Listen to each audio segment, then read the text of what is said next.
نحمده ونصلي على رسوله الكريم اما بعد فاعوذ بالله من الشيطان الرجيم بسم الله الرحمن الرحيم رب اشرح لي صدري ويسر لي امري واحلل عقدة من لساني يفقهوا قولي ولقد آتينا لقمان الحكمة ان اشكر لله، اور البتہ تحقیق دی ہم نے لقمان کو حکمت کہ اللہ کا شکر ادا کرو۔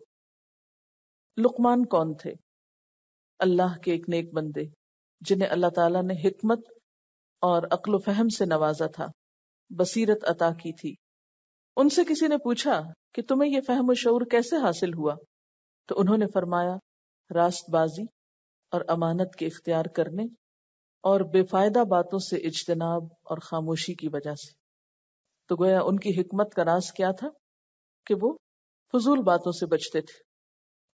ان کی حکمت و دانش کا ایک واقعہ بیان کیا جاتا ہے۔ کہتے ہیں کہ غلام تھے، ان کے آقا نے کہا کہ بکری ذبح کرو اور اس کے سب سے بہترین 2 حصے لے آؤ نکال کر۔ چنانچہ وہ دل اور زبان نکال کے لے آئے۔ پھر کچھ روز بعد ان کے آقا نے کہا کہ بکری ذبح کرو اور اس کے سب سے بدترین حصے نکال کے لاؤ۔ تو دوبارہ دل اور زبان نکال لائے۔ تو اس نے پوچھا کہ تم اچھی چیزیں بھی انہی کو بتاتے ہو اور بری چیزیں بھی انہی کو؟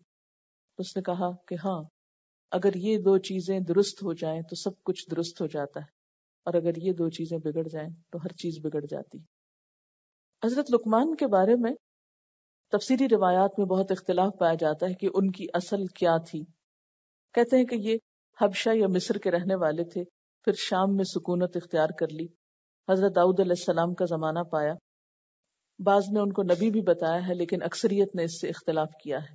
بہرحال وہ جو بھی تھے، قرآن ان کو حکیم و دانا انسان کے طور پر متعارف کرتا ہے۔ اور دوسری بات یہ کہ ان کی شخصیت عربوں کے ہاں بہت مشہور تھی۔ شعراء جاہلیت مثلاً امرؤ القیس، لبید، عاشا، طرفہ وغیرہ کے کلام میں ان کا ذکر ملتا ہے۔ بعض پڑھے لکھے عربوں کے ہاں صحیفہ لقمان نام کی کتاب بھی تھی۔ ان کے حکیمانہ اقوال زرعی جس کو آپ کہتے ہیں، وہ اس مجموعے میں موجود تھے۔ روایات میں آتا ہے کہ ہجرت سے 3 سال پہلے مدینہ کا پہلا شخص جو نبی صلی اللہ علیہ وسلم سے متاثر ہوا وہ سوید بن صامت تھا۔ وہ حج کے لیے مکہ گیا۔ وہاں آپ صلی اللہ علیہ وسلم اپنے قاعدے کے مطابق مختلف علاقوں سے آئے ہوئے حاجیوں کی قیام گاہوں پہ جا جا کر دعوت اسلام دے رہے تھے۔ تو اتنے میں سوید نے آپ صلی اللہ علیہ وسلم کی بات سنی، اور جو باتیں آپ پیش کر رہے تھے اس سے بہت متاثر ہوئے اور کہنے لگے کہ میرے پاس بھی ایک چیز ہے جو آپ کی باتوں سے ملتی جلتی ہے۔ آپ نے پوچھا کہ وہ کیا ہے؟ تو اس نے کہا کہ مجلہ لقمان، یعنی لقمان کی نصیحتوں پر مبنی ایک مجلہ یا کتاب ہے۔ اس پر آپ صلی اللہ علیہ وسلم نے اس کی چند باتیں سنی، لیکن آپ نے اس کے مقابلے میں قرآن پاک کا کچھ حصہ پڑھ کر سنایا تو سوید نے اس کا اعتراف کیا کہ ہاں فی الواقع قرآن جو ہے وہ مجلہ لقمان سے بھی بڑھ کر بہترین چیز ہے۔ یہ بھی سیرت ابن ہشام کا واقعہ ہے۔ آپ دیکھیں کہ سورۃ لقمان کا پچھلی سورت سے کیا تعلق ہے۔ سورۃ روم میں بار بار دین فطرت کی بات کی گئی کہ یہ دین جس کی طرف محمد صلی اللہ علیہ وسلم بلا رہے ہیں، یہ تمہاری اپنی باتیں، تمہاری فطرت ان کا تقاضا کرتی ہے، اس کی ضرورت ہے۔ اور دیکھو کہ جو لوگ بھی فطرت سے قریب تھے، ہاں وہ نبی نہیں بھی تھے، محض دانا اور حکیم تھے، انہوں نے بھی ایسی اچھی باتیں کہی۔ اسی لیے ہمیں حکم ہے نا کہ حکمت مومن کی متاع گم گشتہ، جہاں پائے اسے اختیار کر لے کہ وہ اس کی اپنی ملکیت ہے۔ وَلَقَدْ آتَيْنَا لُقْمَانَ الْحِكْمَةَ أَنِ اشْكُرْ لِلَّهِ، اور حکمت کی باتوں میں سب سے پہلی بات أَنِ اشْكُرْ لِلَّهِ، اپنے بنانے والے کا شکر گزار ہو۔ اللہ کی نعمتوں پر اس کی حمد و ثنا کرو، اس کے احکامات کی تعمیل کرو۔ جب بنانے والا وہ ہے، دینے والا وہ ہے، تو پھر شکر گزاری کسی اور کی کیوں؟ وَمَن يَشْكُرْ، اور جس نے شکر ادا کیا، جو شکر گزار ہوگا، فَإِنَّمَا يَشْكُرُ لِنَفْسِهِ، تو وہ شکر ادا کرے گا اپنی ہی ذات کے لیے، اس کے شکر کا فائدہ اسی کو ہوگا۔ وَمَن كَفَرَ، اور جس نے ناشکری کی، فَإِنَّ اللَّهَ غَنِيٌّ حَمِيدٌ، تو بے شک اللہ تعالی بے نیاز ہے، تعریف والا ہے۔ یعنی اگر کوئی اس کی تعریف، حمد و ثنا، شکر ادا نہیں بھی کرتا تو بھی وہ لوگوں کی تعریف سے بالکل بے نیاز ہے، وہ تو اپنی ذات میں آپ محمود ہے، اور جو کفر کرتا ہے اس کا یہ کفر کرنا خود اس کے اپنے ہی لیے نقصان دہ ہے، اور جو شکر کرتا ہے تو اس کی شکر گزاری اسی کے لیے فائدہ مند ہے۔ وَإِذْ قَالَ لُقْمَانُ لِابْنِهِ، اور جب لقمان نے اپنے بیٹے سے کہا۔ اب بیٹے کا ذکر یہاں خاص طور پر کیوں ہے؟ کیونکہ انسان اپنے بچوں کے لیے سب سے بڑھ کر خیرخواہ ہوتا ہے۔ کوئی بھی والدین ایسے نہیں ہوتے جو اپنے بچوں کو کوئی بری بات بتائیں یا کوئی غلط نصیحت کریں۔ ہر ماں باپ کی خواہش اور تمنا اور طریقہ کیا ہوتا ہے کہ وہ اپنے بچوں کو سب سے عمدہ چیز دیں، سب سے عمدہ نصیحت دیں، ان کے لیے بہترین سے بہترین خیرخواہی کا کام کریں۔ تو اس لیے ان کے بیٹے کا ذکر ہے کہ اس نے اپنے بیٹے کو یہ نصیحتیں کی تھی۔ وَهُوَ يَعِظُهُ، اور وہ اپنے بیٹے کو نصیحت کر رہا تھا، یا بنیا، اے میرے بچے، لا تشرک باللہ، اللہ کے ساتھ شریک نہ ٹھہرانا۔ یعنی کوئی باپ اپنے بیٹے کے ساتھ زیادتی نہیں کر سکتا، اس کو تو دھوکہ نہیں دے سکتا، اس کے ساتھ تو خیرخواہی ہی کرے گا۔ تو جس طرح لقمان نے اپنے بیٹے سے خیرخواہی کی، اور خیرخواہی میں سب سے پہلی نصیحت کیا تھی کہ شرک نہ کرنا، تو دیکھو یہ اللہ کا بندہ جو تمہارے درمیان اٹھا ہے، جو اپنی قوم کے لیے اپنی اولاد سے بھی بڑھ کر خیرخواہ ہے، وہ بھی تو تمہیں یہی تلقین کر رہا ہے کہ اللہ کے ساتھ کسی کو شریک نہ ٹھہراؤ۔ جس طرح حکمت کا اولین تقاضا اللہ کی شکر گزاری ہے، اسی طرح شکر کی اصل روح شرک سے اجتناب ہے، کیونکہ شرک دراصل ناشکر پن کی انتہا ہے۔ اب دیکھیں شرک کیا ہے؟ سب کچھ آپ کو اللہ تعالیٰ دے رہا ہے اور آپ احسان مند کسی اور کے ہو رہے ہیں، تو یہ ناشکرا پن ہے نا۔ مثلا پڑھایا لکھایا جنم دیا والدین نے آپ کو، اور آپ منہ بولی ماں بنا لے کسی اور کو۔ بعض لوگ کرتے ہیں نا ایسے، اپنے ماں باپ کو چھوڑ کر دوسروں سے دوستی کر لیتے ہیں، دوسروں کے شکر گزار ہو جاتے ہیں۔ تو اسی طرح رب کے ساتھ بھی بندے ایسا ہی طریقہ اختیار کیے ہوئے ہیں۔ رب نے پیدا کیا ان کو، رزق اس نے دیا، زندگی کی ہر نعمت اس نے دی، لیکن ان کی عبادت اور ان کی توجہ دوسروں کی طرف ہو گئی۔ ان الشرک لظلم عظیم، بے شک شرک بہت بڑا ظلم ہے، ظلم عظیم ہے۔ اور ظلم کا کیا معنی ہوتا ہے؟ کسی کو اس کے حق سے محروم کر دینا۔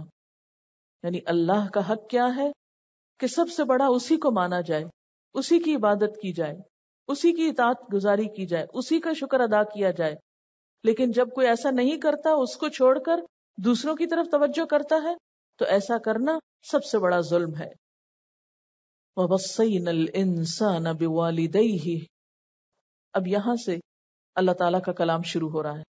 لقمان کی تھوڑی سی بات، پھر اللہ تعالیٰ براہ راست اپنی طرف سے نصیحت کرتے ہیں۔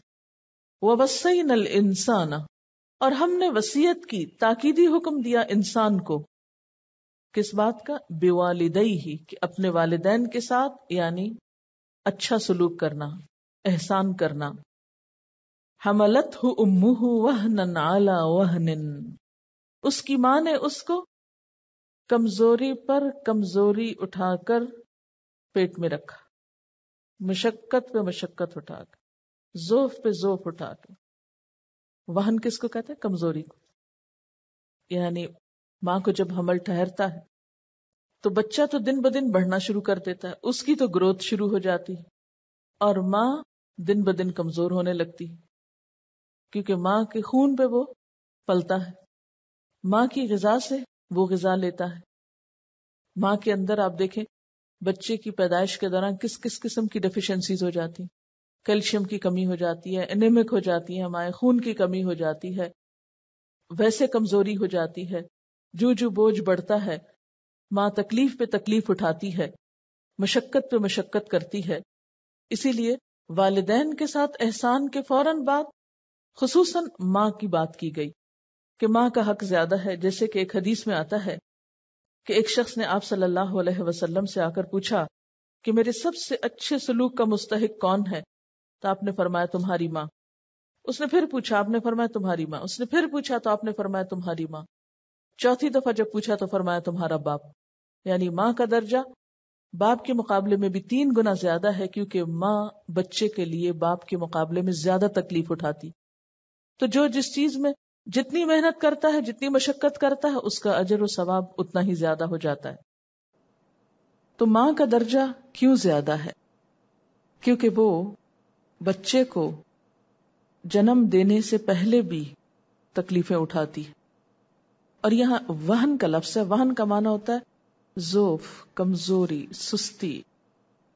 ابتدا میں بھی پریگنینسی کے ماں کمزوری کا شکار ہوتی ہے. بسا اوقات وہ خود کھا پی نہیں سکتی، کھایا پیا اگل دیتی ہے، جس سے مزید کمزوری لاحق ہو جاتی ہے. اور جو جو بچے کا بوجھ بڑھتا ہے، بچے کی غذا بڑھتی ہے، بچے کی ضروریات بڑھتی ہیں، وہ سب کچھ وہ ماں ہی سے لیتا ہے. کوئی اور بیرونی ذریعہ نہیں ہوتا اس تک غذا پہنچانے کا یا اس کی ضروریات پوری کرنے کا. لہذا ماں کا درجہ اور ماں کا رتبہ زیادہ ہے کہ اس نے تکلیف پر تکلیف اٹھا کر بچے کو پیٹ میں اٹھایا.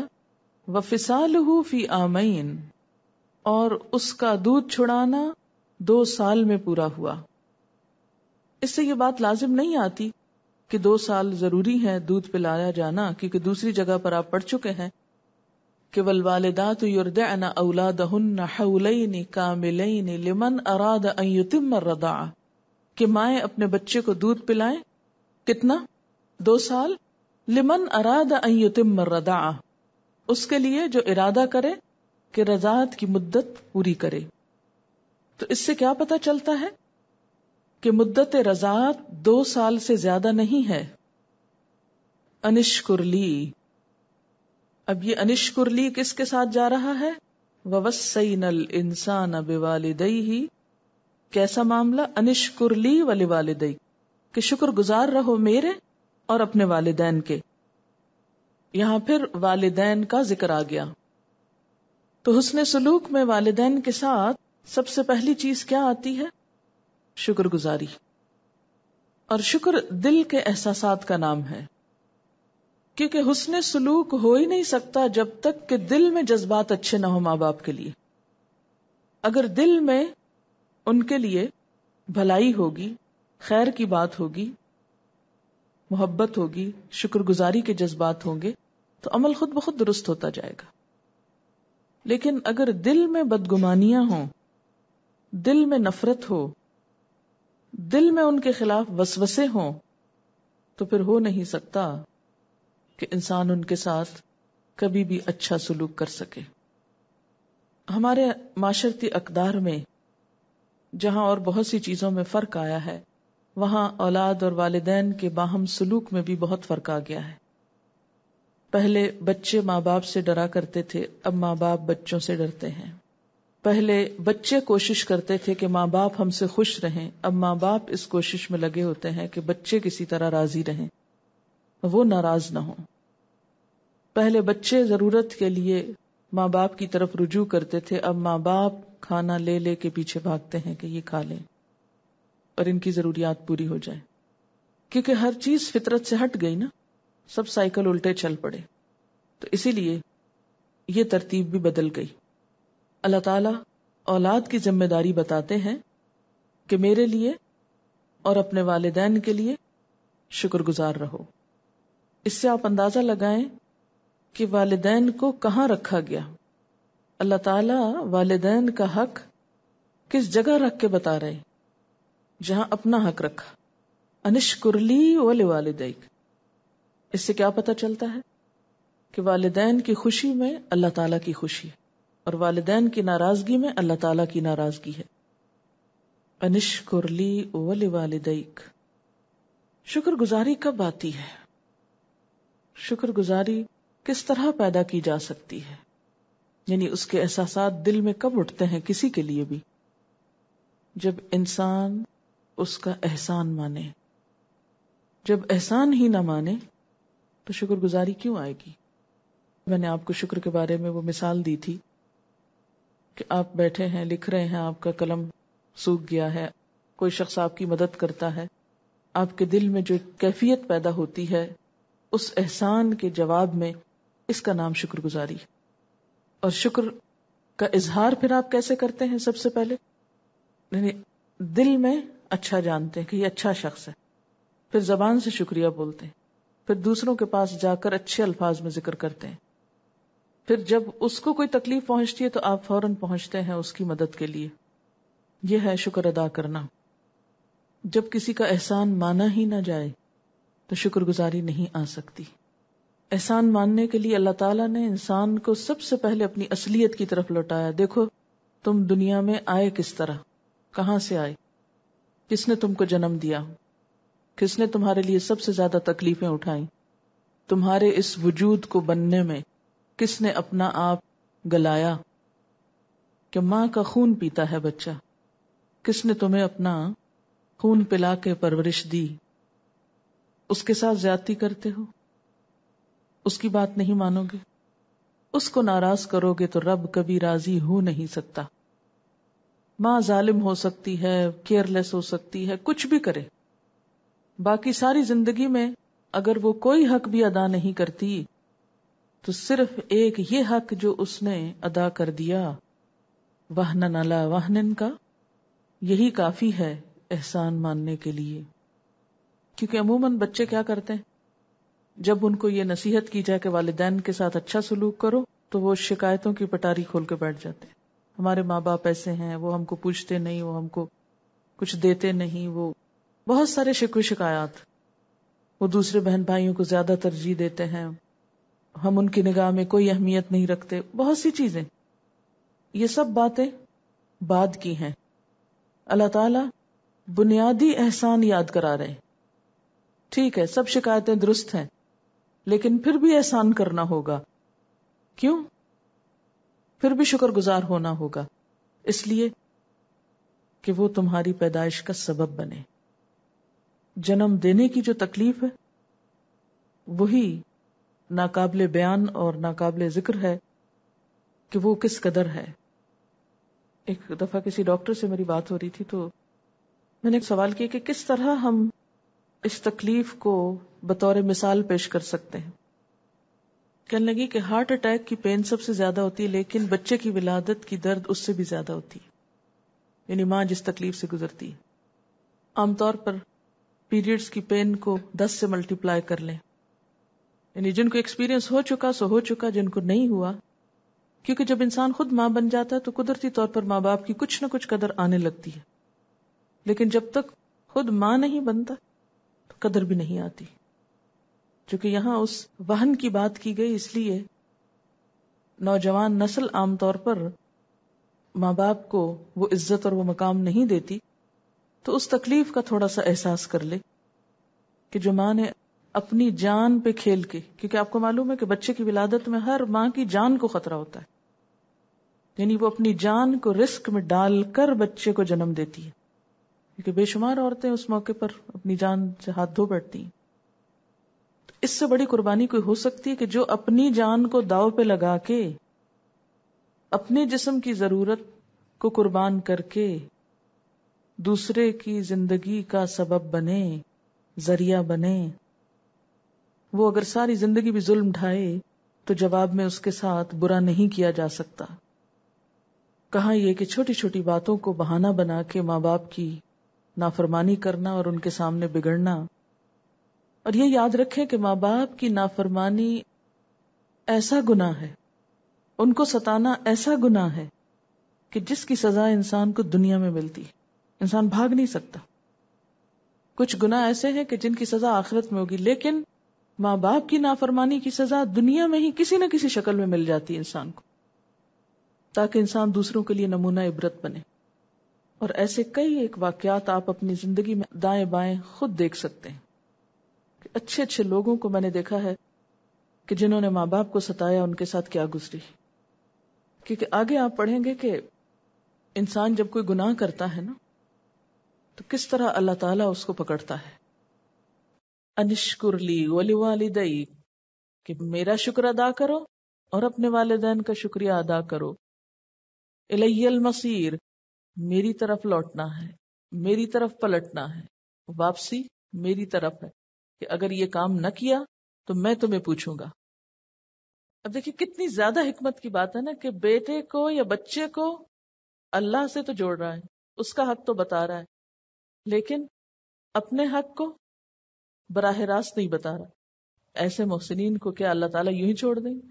اللہ تعالیٰ نے اس کی بات کو روک کر بیچ میں اپنی بات ایڈ کی کہ ہم نے انسان کو ماں باپ کے ساتھ اچھا سلوک کرنے کی تاکید کی ہے۔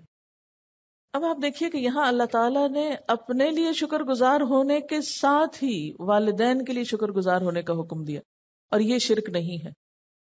اس روز میں نے آپ کو حدیث سنائی تھی نا کہ ایک شخص آیا اور کہنے لگا کہ جو اللہ چاہے اور جو آپ چاہیں، تو آپ نے فرمایا تم نے مجھے اللہ کا شریک بنا دیا، جعلتنی للہ ندن۔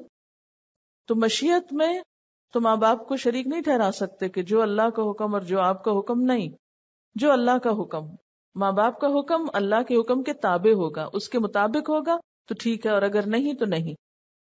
اور اسی لیے کیا ہے، وَإِن جَاهَدَاكَ عَلَىٰ أَن تُشْرِكَ بِي مَا لَيْسَ لَكَ بِهِ عِلْم، اگر وہ دونوں تمہارے ساتھ یہ کوشش کریں کہ تم میرے ساتھ کسی اور کو شریک ٹھہراؤ جس کا تمہیں کوئی علم نہیں، جس کی تمہارے پاس کوئی دلیل نہیں، فَلَا تُطِعْهُمَا، تو ان کی بات نہیں ماننا، وَصَاحِبْهُمَا فِي الدُّنْيَا مَعْرُوفًا، اور ان کے ساتھ دنیا میں بھلے طریقے سے زندگی بسر کرنا۔ تو اس سے کیا پتہ چلتا ہے کہ اطاعت میں تو اللہ تعالیٰ ہی کی بات ہوگی، اور ماں باپ کی صرف اس شکل میں مانی جائے گی جب وہ اللہ کی بات کے مطابق کہیں گے، اگر مخالف کہیں گے تو نہیں مانی جائے گی۔ لیکن شکر ادا کرنے میں تو اللہ کا شکر اور والدین کا شکر، یہ شرک نہیں ہوتا۔ بعض اوقات کوئی انسان ہم پر کوئی احسان کرتا ہے تو ہم اس کا شکر ادا نہیں کرتے، ہم کہتے ہیں نہیں، شکر اللہ ہی کا ہے جس نے ہمیں یہ نعمت دی، اس انسان کی کیا بات ہے۔ یہ رویہ درست نہیں، یہ رویہ دین نے نہیں سکھایا، کیونکہ یہ رویہ میں نے دین پڑھے ہوئے لوگوں میں دیکھا ہے، اور یہ ناسمجھی اور لا علمی پر مبنی کہ اللہ کا شکر تو ادا کریں گے، بندوں کا نہیں۔ یعنی کسی بھی معاملے میں، مثلا کسی بندے نے آپ کی مدد کر دی تو آپ کہتے ہیں تو کیا ہوا، مدد کر دی، اللہ کا اذن تھا تو مدد ہوئی نا، میں نے اللہ کا شکر ادا کر لیا، بس کافی ہے۔ ٹھیک ہے نا ایسا؟ نہیں ہے، نہیں، آپ تو اتنے پرہیزگار لوگ ہیں، اللہ کا دن رات شکر ادا کرنے والے ہیں، کیا ہوا اگر آپ نے کسی انسان کا نہیں کیا، کیا فرق پڑتا ہے؟ جو بندے کا شکر گزار نہ ہو وہ اللہ تعالیٰ کا بھی شکر گزار نہیں۔ یعنی شکر گزاری کا معاملہ ایک ایسا معاملہ ہے کہ جسے اللہ تعالیٰ نے اپنے ساتھ بندوں کے لیے بھی پسند کیا ہے، اور اس کے بغیر دین نامکمل ہے۔ اس کے بغیر جب انسان بندوں کا حق مار جاتا ہے نا، بندوں کے ساتھ زیادتی کرتا ہے، تو اس کا نقصان بھی خود اسی کو پہنچتا ہے، معاشرے کے اندر سے خوشگواری ختم ہو جاتی، کیونکہ یہ قدرتی بات ہے کہ جو بھی آپ پر احسان کرے، مثلا ماں باپ کریں یا رشتہ دار کریں یا کوئی غیر کرے یا کسی بھی طرح کا احسان کرے، اگر آپ اس کو مانیں گے نہیں تو وہ اس کے ساتھ ظلم ہوگا، اور جس کے ساتھ آپ ظلم کر رہے ہو اس سے آپ کو کچھ زیادہ خیر نہیں پہنچ سکتا۔ وہ بظاہر خیر پہنچا بھی دے لیکن اس کے دل کی دعائیں آپ نہیں لے سکتے۔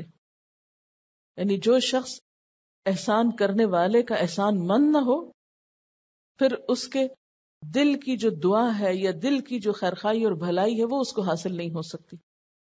اس کے برعکس شکر گزار لوگ، با اخلاق لوگ ہمیشہ دنیا اور آخرت دونوں کی بھلائیاں سمیٹ لے جاتے ہیں، کہ زندگی میں جس کسی نے احسان کیا ہے اس کو کم از کم سوچے تو صحیح، اکنالج تو کریں، اور اس کا شکر گزار کسی نہ کسی شکل میں ضرور ہوں۔ تو یہاں بھی ایک ہی جملے میں، ایک ہی اسٹریچ میں اللہ تعالیٰ نے فرمایا انشکر لی ولوالدی، صرف میرا نہیں، میرا شکر بھی ادا کرو اور والدین کا بھی کرو۔ ہاں، اگر وہ تمہیں گناہ کی کوئی بات کہتے ہیں تو وہ نہیں ماننی تم نے، کیونکہ اللہ کی نافرمانی میں تو پھر والدین کا حق باقی نہیں رہتا۔ وَصَاحِبْهُمَا فِي الدُّنْيَا مَعْرُوفًا، ہاں، دنیا میں ان کے ساتھ معروف طریقے سے زندگی بسر کرو۔ یعنی اگر والدین اللہ کے نافرمان ہیں یا نافرمانی کا حکم دیتے ہیں تو بھی تم ان کے ساتھ بدتمیزی نہیں کرو گے، تو بھی ان کے ساتھ برا نہیں کرو گے۔ مثلا عام طور پر اولاد کیا سوچ لیتی، ہمارے والدین نے وہ جو فلاں زیادتی ہمارے ساتھ کی تھی نا، تو اس بنا پر ہم والدین کے ساتھ یہ سلوک کر رہے ہیں۔ شیطان کوئی بھی وسوسہ ڈال دیتا ہے۔ اکثر ینگسٹرز کے اندر یہ خرابی دیکھی گئی کہ ماں باپ کو دشمن سمجھتے ہیں، خصوصاً ٹین ایج میں۔ ماں باپ پکے دشمن نظر آتے ہیں. یہاں تک بچے کہہ دیتے ہیں کہ آپ نے ہمیں جنم کیوں دیا تھا، آپ ہمیں مار ڈالتے، آپ نے تو ہمیں دنیا میں لا کر ہمارے ساتھ زیادتی کی. تو یہ ناشکری کی انتہا ہے. آپ دیکھیں کہ کسی کے دنیا میں آنے کا فیصلہ انسانوں کے اپنے اوپر نہیں ہوتا، یہ تو اللہ کا فیصلہ ہے. ماں باپ اگر دنیا میں لانے کا سبب بنے، خواہ آپ اپنی زندگی سے بیزار ہیں تو بھی یہ کیا ہے، دراصل اللہ کے اذن سے ہوا. اللہ کا حکم نہ ہوتا تو کون اس زمین پر زندہ ہوتا؟ کوئی بھی نہیں. عموماً آپ دیکھیں خاندانوں کے اندر، گھرانوں کے اندر جتنی بے چینیاں پائی جاتی ہیں، جتنی تعلقات کی خرابیاں، اس کی بنیادی وجہ ناشکرا پن ہے. شوہر اور بیوی کا بگاڑ ناشکرے پن کی وجہ سے ہوتا ہے. بیوی شوہر کے حق میں شکر گزار ہونا شروع کرے، آپ دیکھیں کہ پوری خاندانی زندگی کا نقشہ بدل جائے گا. جب ہم دوسرے کے احسان کو مانتے ہی نہیں، جب ہم شکر ادا ہی نہیں کرتے، تو ہم اس سے مزید کس خیر کی توقع رکھتے ہیں کہ وہ ہمارے ساتھ کیا بھلائی کرے. یعنی انسان انسان ہے نا، کب تک کوئی آپ کے ساتھ یک طرفہ طور پہ بھلائی کرتا رہے گا؟ نہیں. پھر اگر آپ واقعی اپنے آپ کو کسی کی بھلائی کا مستحق بنانا چاہتے ہیں تو جواباً آپ کو بھی آگے بڑھنا ہوگا، آپ کو بھی اپنا فرض پورا کرنا ہوگا. اور انسانوں کے حقوق ادا کرنے میں سب سے پہلا حق کیا ہے؟ شکر گزاری. وَإِن جَاهَدَاكَ عَلَىٰ أَن تُشْرِكَ بِي مَا لَيْسَ لَكَ بِهِ عِلْمٌ فَلَا تُطِعْهُمَا وَصَاحِبْهُمَا فِي الدُّنْيَا مَعْرُوفًا. تو عموماً معروف طریقے سے زندگی بسر کرنے سے کیا چیز روکتی ہے انسان کو والدین کے ساتھ؟ وہ ہمارے والدین زیادہ ریلیجس نہیں نا، اس لیے ہمارے دل میں ان کی کوئی عزت نہیں. بعض دیندار لوگوں سے اس قسم کی فضول باتیں بھی سننے کو ملی. اس لیے میں آپ سب کو اس مقام پر اور اس معاملے میں شدید قسم کی تنبیہ کرتی ہوں کہ ماں باپ کچھ بھی ہوں، کہیں زبان سے بھولے میں بھی کوئی بات ان کی شان کے خلاف نہ نکلے. کچھ بھی کریں، آپ بدتمیزی کرنے کے روادار نہیں، آپ حقدار نہیں. مثلا انہوں نے آپ کو حق نہیں دیا. بعض اوقات ہمیں یہ شکایت ہوتی ہے نا، ماں باپ نے ہمیں حق نہیں دیا، ہمیں اچھا پڑھایا لکھایا نہیں، ہماری شادی فلاں جگہ کیوں کر دی، ہمیں جہیز نہیں دیا، ہمیں وہ نہیں دیا، وہ نہیں دیا. ساری زندگی اولاد شکایتیں کرتی رہتی. تو ایسی صورت میں بھی کہ اگر صریحاً ماں باپ نے زیادتی کی ہو، صریحاً، تو بھی آپ کو حق نہیں کہ آپ بدتمیزی کریں. اگر آپ محبت نہیں بھی کر سکتے، اگر آپ ان کو حق نہیں بھی دے سکتے، تو کم از کم اپنی زبان کو شر سے روک لیں، برائی سے روک لیں. کیوں؟ وَصَاحِبْهُمَا فِي الدُّنْيَا مَعْرُوفًا. دنیا میں ان سے معروف طریقے سے گزارا کرو. وَاتَّبِعْ سَبِيلَ مَنْ أَنَابَ إِلَيَّ. پیروی ان کی نہ کرو، ان کو فالو نہیں کرو. فالو کس کو کرو؟ اس شخص کے راستے کو جو میری طرف رجوع کرتا ہو. یہاں کے ایک وہ کلیش ہو جاتا ہے نا، انسان فیصلہ نہیں کر پاتا. ماں باپ کی محبت ہے، ان کے احسانات ہیں، لیکن رستہ ان کا غلط ہے. دوسری طرف ایک اور شخص ہے جس کا رستہ درست ہے. اب کس کو فالو کریں؟ ماں باپ کے احسانات زیادہ ہیں، انہوں نے پیدا کیا، پڑھایا لکھایا، اتنی تکلیفیں ہمارے لیے اٹھائیں. اور کوئی دوسرا شخص، اس کا اس درجے کا احسان نہیں ہے، لیکن وہ اللہ کی طرف بلا رہا ہے یا اللہ کی طرف رجوع کرتا. تو فرمایا کہ اس موقع پر آ کر وَاتَّبِعْ سَبِيلَ مَنْ أَنَابَ إِلَيَّ. تمہیں پیروی والدین کی نہیں کرنی، اس شخص کے راستے کی کرنی ہے.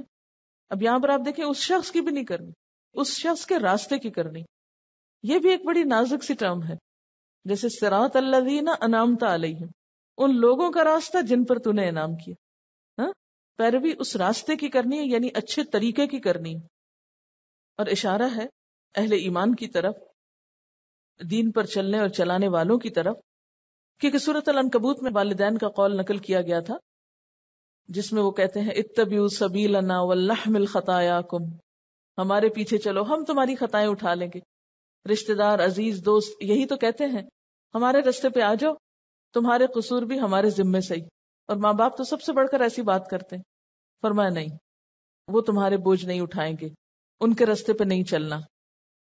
چلنا ہے اس شخص کے راستے پہ جو میری طرف رجوع کرے.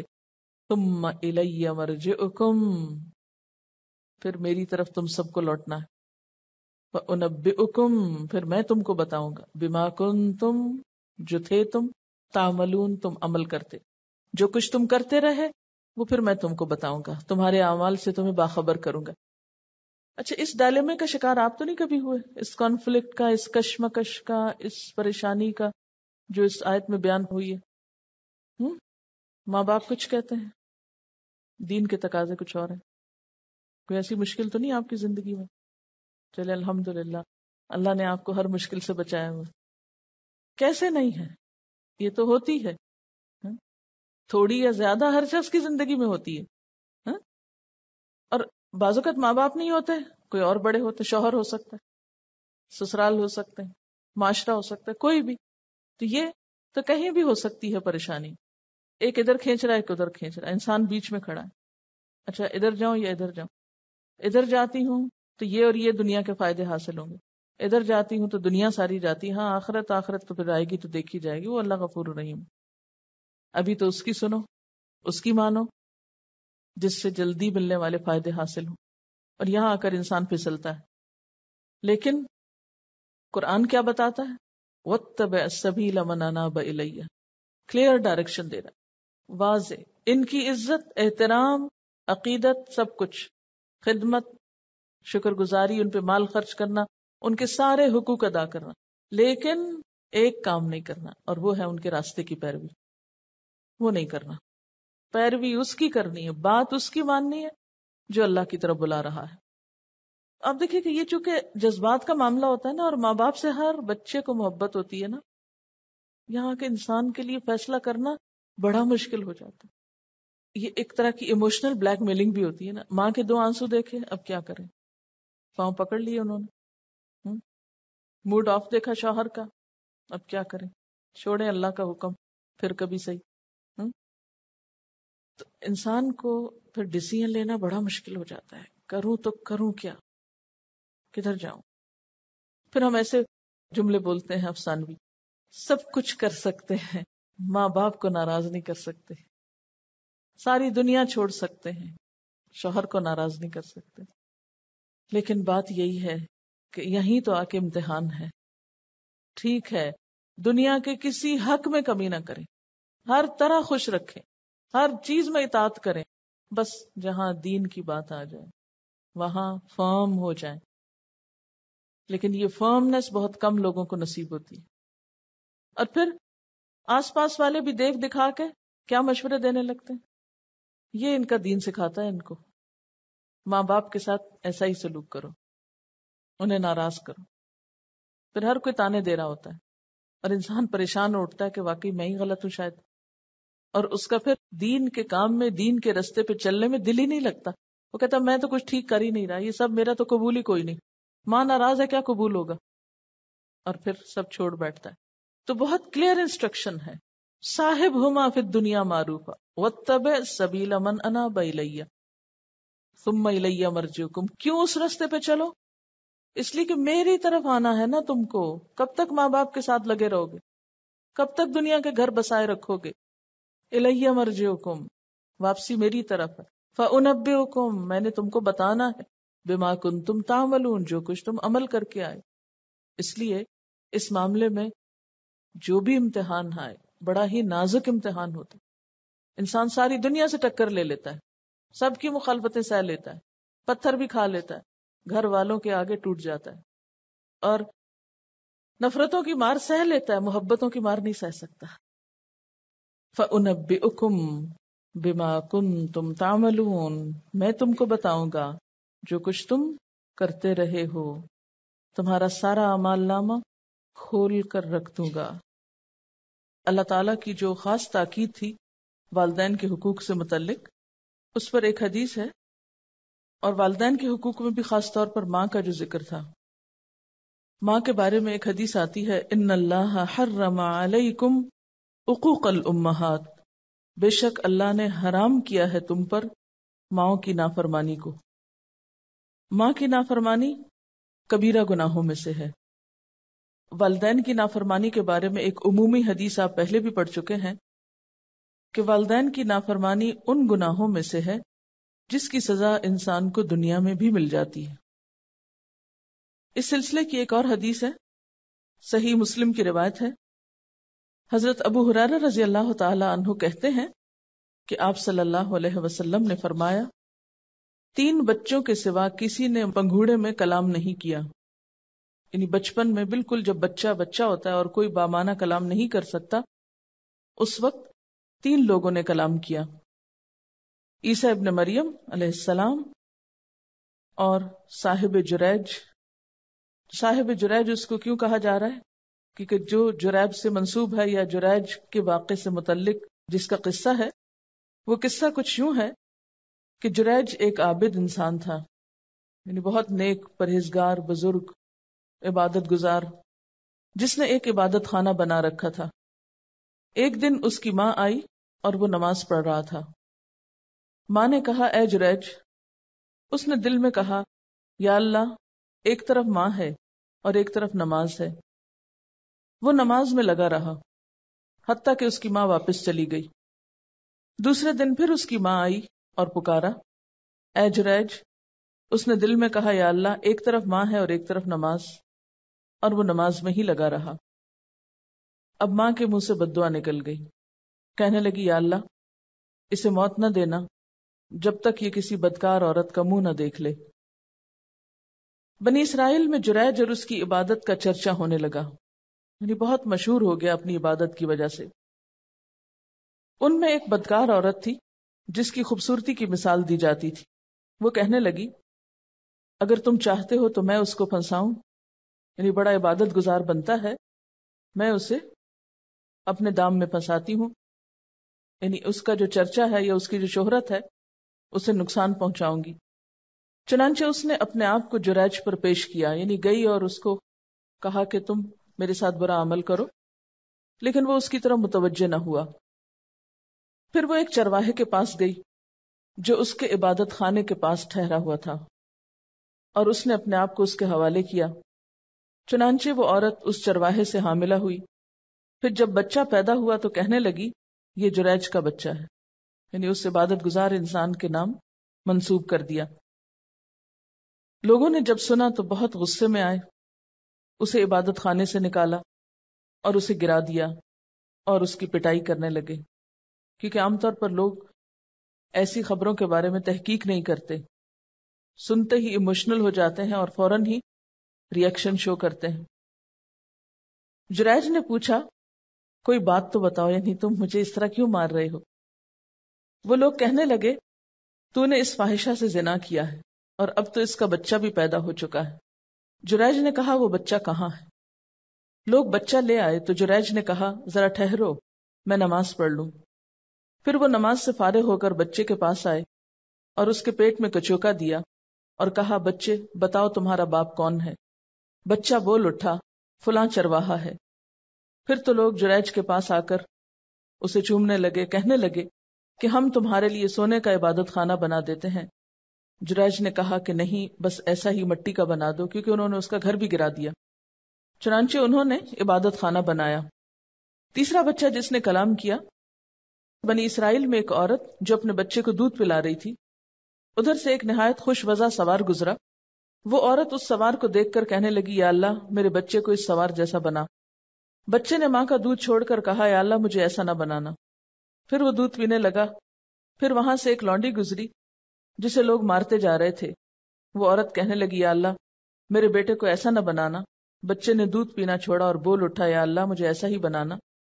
میں نے اپنے بچے سے کہا کہ تو ایسا کیوں کہہ رہا ہے؟ بچے نے کہا وہ سوار تو ظالم لوگوں سے تعلق رکھتا ہے اور ظالم ہے، اور اس لونڈی کے متعلق لوگ کہتے ہیں کہ اس نے چوری کی اور زنا کیا، حالانکہ اس نے کچھ بھی نہیں کیا.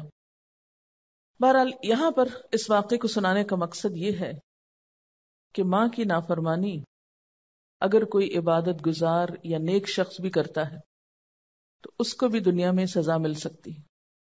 ماں کا دل توڑنا، ماں کو تکلیف پہنچانا، ماں کی بات نہ ماننا جبکہ وہ جائز بات ہو، کبیرہ گناہوں میں سے بھی بڑا گناہ ہے. اس کی وجہ کیا ہے؟ اس کی وجہ جیسا کہ قرآن پاک میں آتی ہے حملتہ امہ وہنا علی وہن وفصالہ فی عامین ان اشکر لی ولوالدیک الی المصیر، کہ ماں باپ کے مقابلے میں بچے کی پیدائش میں اور اس کو پروان چڑھانے میں مسلسل تکلیف سے گزرتی ہے. وہ اسے اپنا خون جگر پلاتی، وہ اس کے لیے راتیں جاگتی، وہ اس کی نجاست صاف کرتی، وہ اس کی بیماری پر، اس کے دکھ پر دکھی ہوتی، اور یہ دکھ اور یہ احساس اور یہ تکلیف ماں کے علاوہ کوئی دوسرا محسوس نہیں کر سکتا، اس لیے اس کا اجر اور اس کا مقام اور مرتبہ بھی بڑا رکھا گیا۔ اس واقعے سے آپ نے اور کیا سیکھا ہے؟ پہلی بات تو یہ ہے کہ یہ واقعہ آپ صلی اللہ علیہ وسلم کا سنایا ہوا ہے، اس لیے کوئی من گھڑت کہانی یا جھوٹی بات نہیں، کوئی افسانہ نہیں، آپ کی بیان کردہ روایت ہے۔ اور آپ صلی اللہ علیہ وسلم کی معلومات کا سورس کیا تھا؟ وحی الہی۔ آپ کہیں سے کوئی تاریخ کی کتابیں پڑھ کے نہیں آتے تھے کہ وہاں سے قصے کہانیاں روایت کرتے ہوں یا سنی سنائی باتیں آگے روایت کرتے ہوں۔ وحی کی دو قسمیں ہوتی ہیں، وحی مطلوب اور غیر مطلوب۔ مطلوب تو وہ ہوتی ہے جو قرآن پاک کی شکل میں ہوتی ہے اور پڑھی جاتی ہے، اور غیر مطلوب احادیث کی شکل میں ہے کہ جن کی باقاعدہ تلاوت نہیں ہوتی، لیکن وہ بھی وما انزل الیک میں آ جاتی، یعنی احادیث میں ایسی جو باتیں ہیں جو پچھلے ادوار سے متعلق ہیں، جیسے انبیاء علیہ السلام کے قصے تو اللہ تعالیٰ نے خود قرآن پاک میں بیان کر دیے، اور ان کے بارے میں آتا ہے وما کنت لدیہم، آپ وہاں موجود نہ تھے جب ایسا ہو رہا تھا ویسا ہو رہا تھا۔ مثلا حضرت موسیٰ علیہ السلام جب مدین میں تھے، وما کنت لدیہم، اور جب حضرت مریم کے بارے میں جھگڑا ہو رہا تھا ایہم یکفل مریم، اور اسی طرح اور واقعات کے بارے میں بھی۔ تو اسی طرح جب یہ واقعہ ہو رہا تھا تو آپ صلی اللہ علیہ وسلم تو وہاں موجود نہیں تھے، تو پھر آپ کو یہ خبر کس نے دی؟ یہ وحی الہی کے ذریعے ہی ایسی خبریں آپ تک پہنچی ہیں۔ اس لیے واقعے کی درستی اور واقعے کی سچائی کے بارے میں کوئی شک نہیں۔ حدیث بیان بھی کی ہے صحیح مسلم نے۔ ایک بات تو یہ جان لیں تاکہ واقعے کو محض ایک قصہ کہانی سمجھ کے ٹال نہ دیں۔ دوسری بات کیا پتہ چلتی؟ نفل عبادت کرتے وقت اگر والدین بلائیں تو عبادت چھوڑ کر بھی حاضر ہونا چاہیے، اور اگر اپنا کوئی ذاتی کام کر رہے ہوں پھر کیا کرنا چاہیے؟ اگر نفل چھوڑے جا سکتے ہیں تو ذاتی کام تو بدرجہ اولیٰ چھوڑے جا سکتے ہیں۔ ہاں، کس وقت نہیں نماز توڑنی چاہیے یا کس کام کو نہیں چھوڑنا چاہیے جو فرض کے درجے میں ہو۔ مثلا ماں باپ کہیں روزہ توڑ دو اور میرے ساتھ بیٹھ کے کھانا کھاؤ، یہ نہیں کر سکتے آپ اگر روزہ فرض ہے۔ ہاں اگر نفل ہے تو اور بات ہے، پھر آپ چھوڑ دیں۔ نفل روزہ بھی توڑا جا سکتا ہے، جیسے نفل نماز چھوڑی جا سکتی ہے ایسے نفل روزہ بھی توڑا جا سکتا ہے۔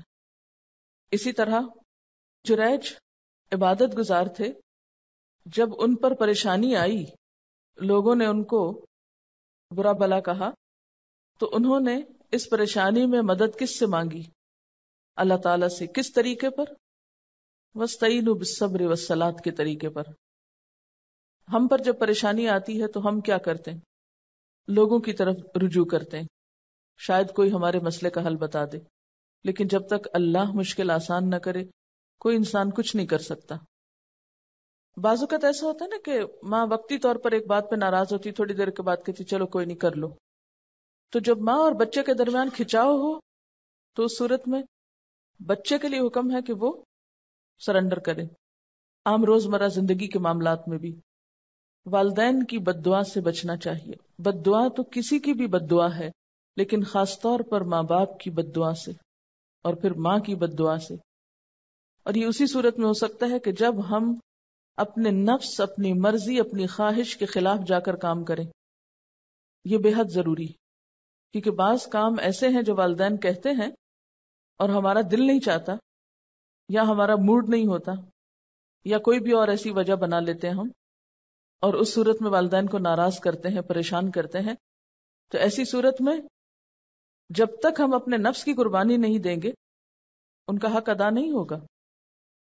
وَإِن جَاهَدَاكَ عَلَىٰ أَن تُشْرِكَ بِي مَا لَيْسَ لَكَ بِهِ عِلْمٌ فَلَا تُطِعْهُمَا لیکن وَصَاحِبْهُمَا فِي الدُّنْيَا مَعْرُوفًا، والدین اگر گناہ کرنے کا حکم دے، جس میں بہت بڑا گناہ قطع رحمی ہے، رشتوں کو کاٹنے کا، یا کسی کے ساتھ ظلم کرنے کا، یا بچوں کی ماں کو گھر سے نکالنے کا، ایسے حالات میں پھر فَلَا تُطِعْهُمَا ان کی بات تو نہیں مانی جائے گی، لیکن نہ ماننے کا طریقہ کیا ہے؟ وَصَاحِبْهُمَا فِي الدُّنْيَا مَعْرُوفًا، معروف طریقے سے، احسن طریقے سے، اچھی طرح، بھلی طرح ان کے ساتھ بگڑ کے نہیں، اکڑ کے نہیں، ناراضگی کا اظہار کر کے نہیں، اور یہ کہہ کے نہیں کہ نہیں نہیں یہ آپ بہت زیادتی کر رہے ہیں، یعنی اس موقع پر بھی بدتمیزی کا طریقہ نہیں اختیار کیا جائے گا، بلکہ خاموشی کے ساتھ اور احسن طریقے سے اس کا کوئی حل نکالا جائے گا۔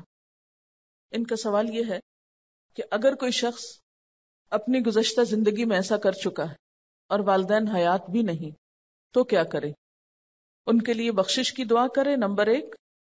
نمبر 2، ان کی طرف سے صدقہ خیرات کرے، یعنی ان کو ثواب پہنچانے کے لیے کوئی نیک عمل کرے۔ جن سے وہ محبت کرتے تھے، جو ان کے دوست ہیں یا ان کے رشتہ دار ہیں، ان کے ساتھ حسن سلوک کرے۔ یہ چیز بھی ان گناہوں کا کفارہ ہو سکتی ہے۔ جیسے ایک شخص آپ صلی اللہ علیہ وسلم کے پاس آیا اور اس نے اسی قسم کا مسئلہ بتایا تو آپ نے فرمایا کہ تمہاری خالہ زندہ ہے، جاؤ اس کے ساتھ حسن سلوک کرو، یعنی ماں نہیں مثلاً تو ماں کی بہن کے ساتھ اچھا سلوک کرو، تو وہ اچھا سلوک جو رشتہ دار کے ساتھ ہوگا، ماں کی بہن یا کسی اور رشتے کے ساتھ، تو وہ بھی اس گناہ کا کفارہ بنے گا۔ عملی طور پر بھی ازالہ کرنا ہوگا۔ اس میں شکر گزاری کا حکم ملا ہے کہ ہمیں ان کا شکر گزار ہونا ہے۔